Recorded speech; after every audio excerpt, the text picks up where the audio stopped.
Number 1. Choose a place you go to often that is important to you and explain why it is important. Please include specific details in your explanation. You may begin to prepare your response after the beep.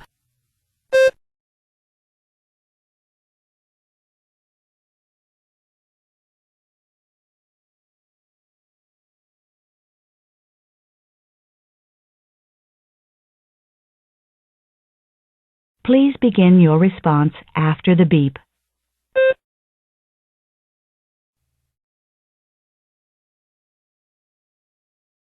Number 2. Some college students choose to take courses in a variety of subject areas in order to get a broad education. Others choose to focus on a single subject area in order to have a deeper understanding of that area. Which approach to course selection do you think is better for students and why? You may begin to prepare your response after the beep.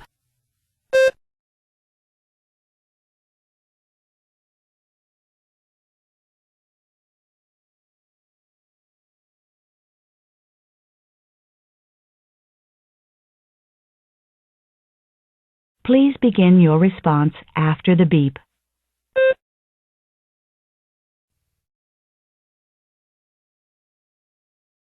Number 3. The university is planning to eliminate its bus service.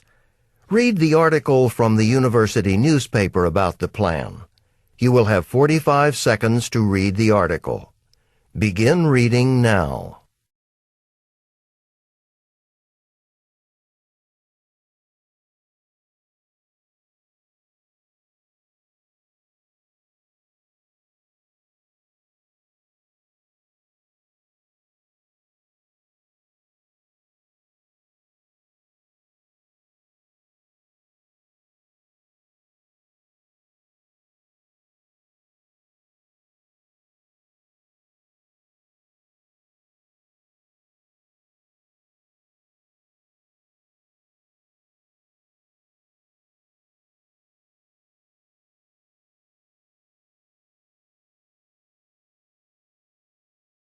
Now listen to two students discussing the article.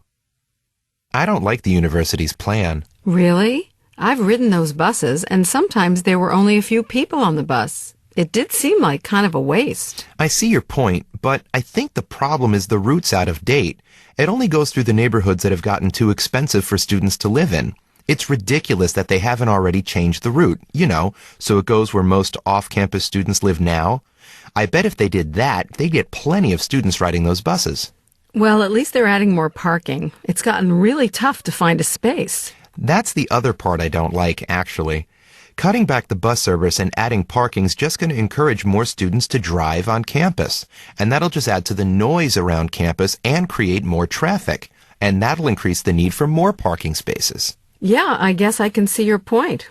Maybe it would be better if more students used the buses instead of driving. Right. And the university should make it easier to do that, not harder. The man expresses his opinion of the university's plan to eliminate the bus service. State his opinion and explain the reasons he gives for holding that opinion. You may begin to prepare your response after the beep.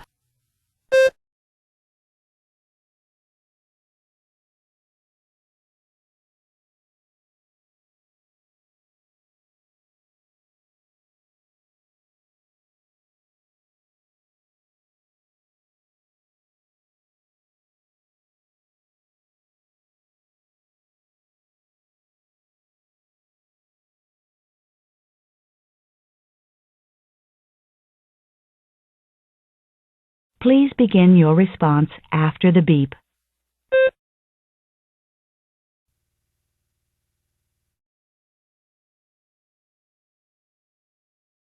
Number 4.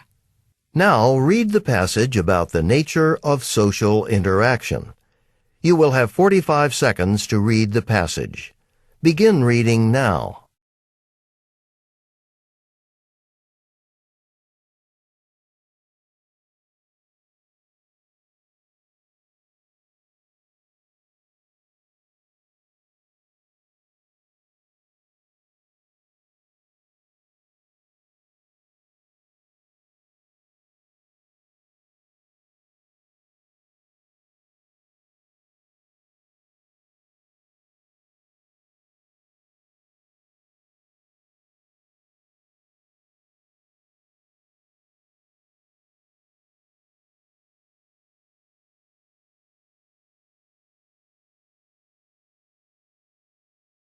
Now listen to part of a talk in a sociology class. The professor is discussing audience effects. Okay, so we said that the way we interact with others has an impact on our behavior. In fact, there's some interesting research to suggest that in one type of interaction, when we're being observed, specifically when we know we're being watched as we perform some activity, we tend to increase the speed at which we perform that activity. In one study, college students were asked to each put on a pair of shoes with laces they would have to tie. Now, one group of students was told that they would be observed. The second group, however, didn't know they were being observed. The students who were aware that they were being watched actually tied their shoes much faster than the students who thought they were alone. Other studies confirm the same is true even when we're learning new activities. Let's say someone is learning a new task, for example, learning how to type. When they're conscious of being observed, they'll likely begin typing at a much faster rate than they would if they were alone. But, and this is interesting, the study also showed that certain common behavior, things people typically do, like making mistakes when you're learning something new, that behavior pattern will also increase. So in other words, when we're learning to type and we know we're being watched, we'll type faster, but we'll also make more mistakes. Explain how the examples of tying shoes and learning to type demonstrate the principle of audience effects. You may begin to prepare your response after the beep.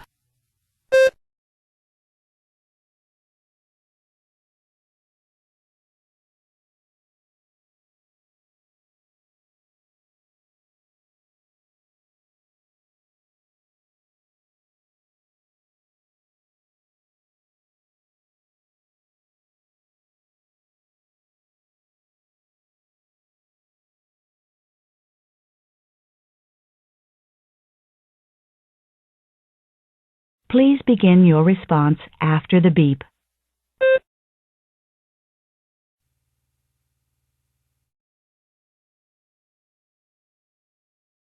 Number 5. Listen to a conversation between a student and her geology professor. Mary, I'm so glad I ran into you. Oh, hello, Professor Jensen. Listen, I know it's short notice, and maybe you've already made plans for spring break, but one of my students just dropped out of the field trip to the Smithson River Caves. You're next on the waiting list, so now there's room for you to come along. You're kidding. I didn't think there was a chance, and, well, it's a 3-day trip, right? I agreed to spend next week helping Professor Clark set up the new museum exhibition. I think she's really counting on me. Yeah, 3 days. But you know, if you'd rather come on the field trip, why not speak with her and see if she has anyone to replace you? Yeah, I'd hate to miss out on the caves. I'll definitely ask Professor Clark if there's someone else who could help her. You know, we don't leave until Wednesday. If you still have to help out, any chance you could get the museum set up done before then? Oh, yeah. Not until Wednesday. So then, yeah, maybe that's possible too. The speakers discuss 2 possible solutions to the woman's problem. Describe the problem and the 2 solutions. Then explain what you think the woman should do and why. You may begin to prepare your response after the beep.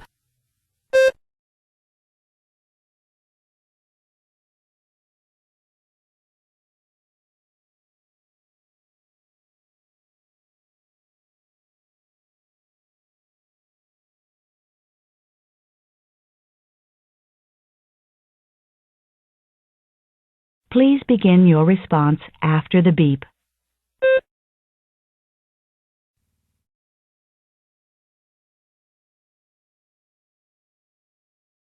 Number 6. Now listen to part of a talk in an economics class. So, let's talk about money. What is money?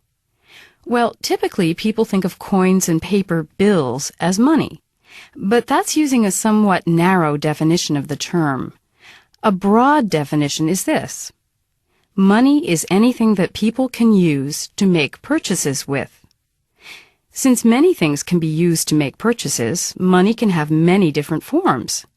Certainly, coins and bills are one form of money. People exchange goods and services for coins or paper bills, and they use this money, these bills, to obtain other goods and services.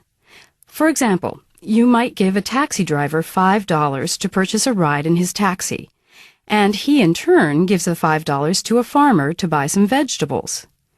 But as I said, coins and bills aren't the only form of money under this broad definition. Some societies make use of a barter system. Basically, in a barter system, people exchange goods and services directly for other goods and services. The taxi driver, for example, might give a ride to a farmer in exchange for some vegetables. Since the vegetables are used to pay for a service, by our broad definition, the vegetables are used in barter as a form of money. Now, as I mentioned, there's also a second, a narrower definition of money. In the United States, only coins and bills are legal tender, meaning that by law, a seller must accept them as payment. The taxi driver must accept coins or bills as payment for a taxi ride, okay? But in the U.S., the taxi driver is not required to accept vegetables in exchange for a ride. So a narrower definition of money might be whatever is legal tender in a society, whatever has to be accepted as payment. Using points and examples from the talk, explain the two definitions of money presented by the professor. You may begin to prepare your response after the beep.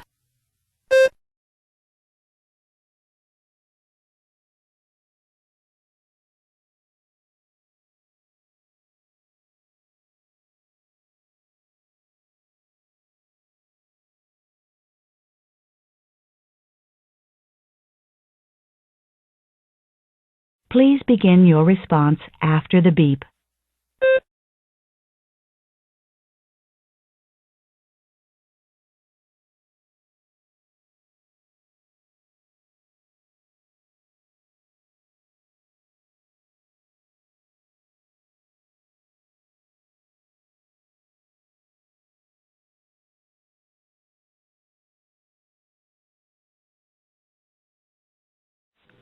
I usually go to the Eastmore or Polaris, that is the shopping malls in Columbus, Ohio. Because I like shopping very much, the shopping is one of my hobby. When something bothers me, and I usually go to the shopping center and I relax my mind. So if I'm looking around the clothes and the shoes, something else, I feel better than before. So I really like to go shopping, and Eastmore or Polaris, I usually go to there because of the shopping.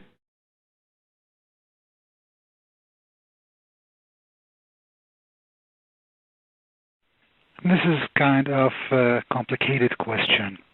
I think it's important to know which stage you are. If you are an undergraduate student, I would rather to take a wide range and wide variety of subjects in different areas, because it would expand my knowledge, would improve my understanding for different topics. On the other hand, if I am a graduate student, I would rather to take specific courses, because if you know, when you are a graduate student, you are working and dealing with a specific topic, and therefore you have to focus.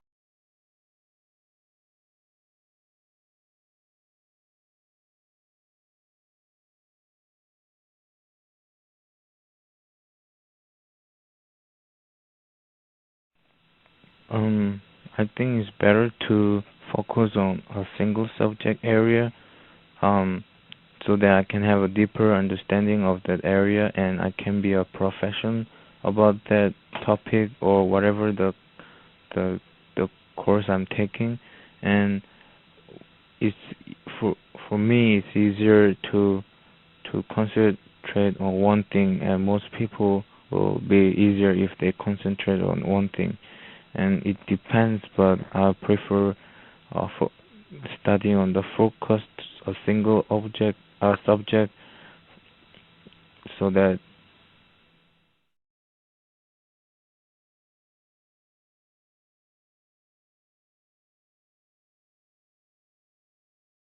What the man is saying here is that he wants to keep the bus service for the better being of all the students on campus because there's some students that can't afford a car, therefore they use the free bus service even though it's not that much. The problem with the bus service right now is that the bus is going through wrong neighborhoods or it's too expensive for students to live. So what they should do is just change the course of the bus, and that will take care of the problem. Also, they should encourage more students to use the bus instead of discourage them. What would be the case if they use the money that they use for the bus service to increase the space of the parking lots for students, which would add to the noise of the campus, and it would be more congested for all the people who are already parking over there. That's about it.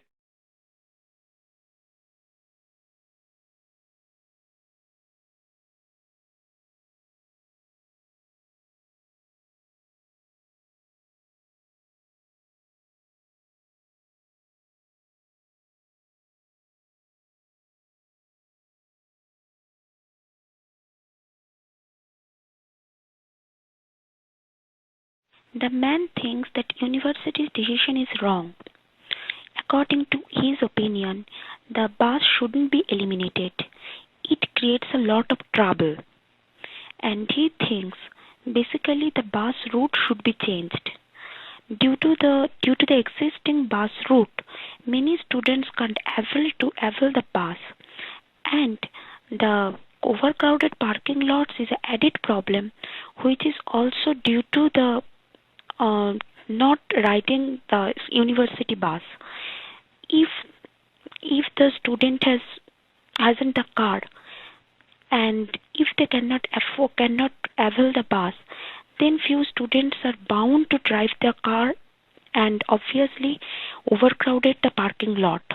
But it's better to make the change of the bus route, and most of the students should use the bus.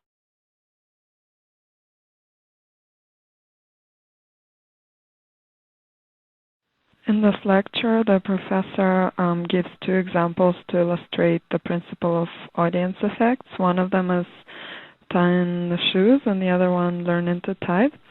So in the experiment where two groups of students were asked to tie their shoes, the first group was said that they would be observed, and the other one was not told so. And the first group that knew it would be observed tied their shoes faster, and the other one slower.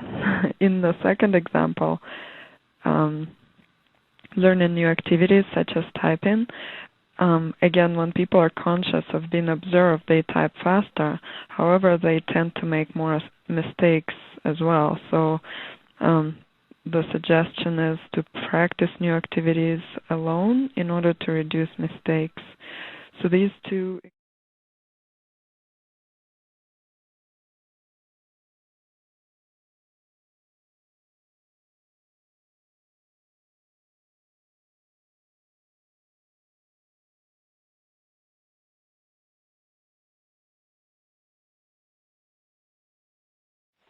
Well, tying shoes or learning new activities such as typing, trying to learn type and how to type on the computer, the audience definitely have effects on you. For example, if you know that somebody is watching you, then you type faster, or you will tie your shoes faster, but at the same time you'll make more mistakes. However, if you're not aware that somebody is watching you, looking you, then you may learn slowlier, but therefore you can type slowlier, or but on the other hand, you can decrease the number of errors on your typing. So the the research suggests that you should do it by.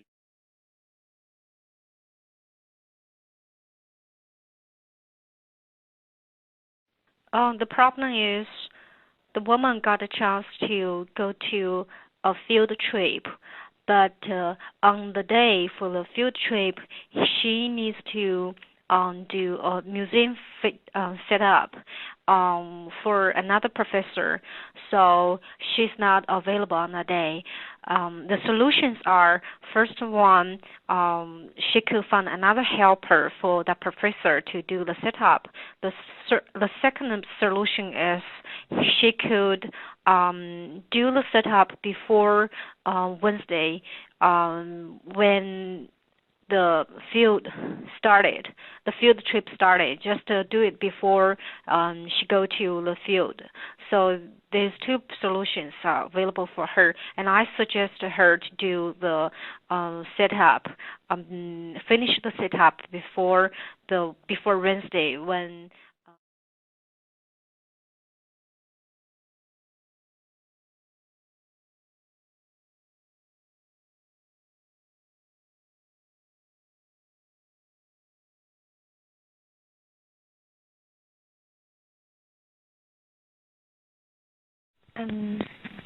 The problem the woman has is that the professor let her to take a 3 days trip during the spring break, but she has something to do to help another professor's work in the museum. So she would very like to go to the trip, but she can't. Now the two solutions is that one is to make somebody to replace her, to find somebody to replace her place, and the other solution is that he should try to finish all of the things she have to do and before Wednesday, because the trip start at Wednesday. So I think the best way is to try to finish, try to have it.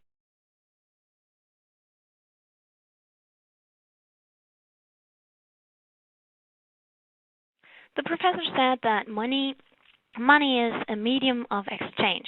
So anything that you can purchase something with is considered to be money. That's one definition. That means when she uses the example of a taxi driver who accepts money for his ride. But if he drives a fruit selling person, he can also, instead of money, accept fruit for his drive. For the drives, he gives the fruit person. So in that case, the fruit is the medium of exchange and not the money. So under the first definition, not only dollar bills and coins are money, but also other mediums of exchange, like fruit, in this case for the taxi driver. On the second definition, she says it's a legal definition. The legal definition, just coins and dollar bills are legal money in this definition.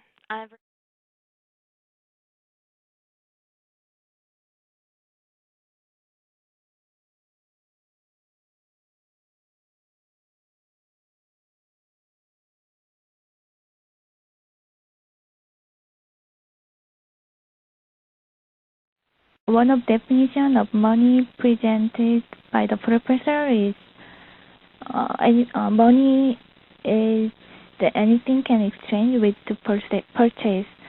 For example, including the money, the coin, beer, and the food, vegetable like this, we can exchange with something to buy by purchase. So first definition is just anything can exchange with purchase. The another definition of money presented by the professor is whatever legal accepting the whatever for example.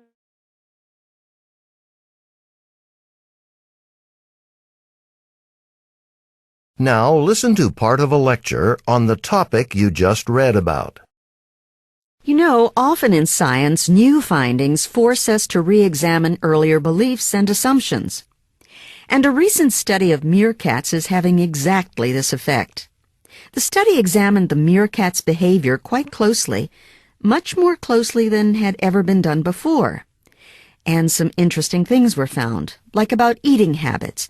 It showed that typically meerkats eat before they stand guard, so the one standing guard had a full stomach.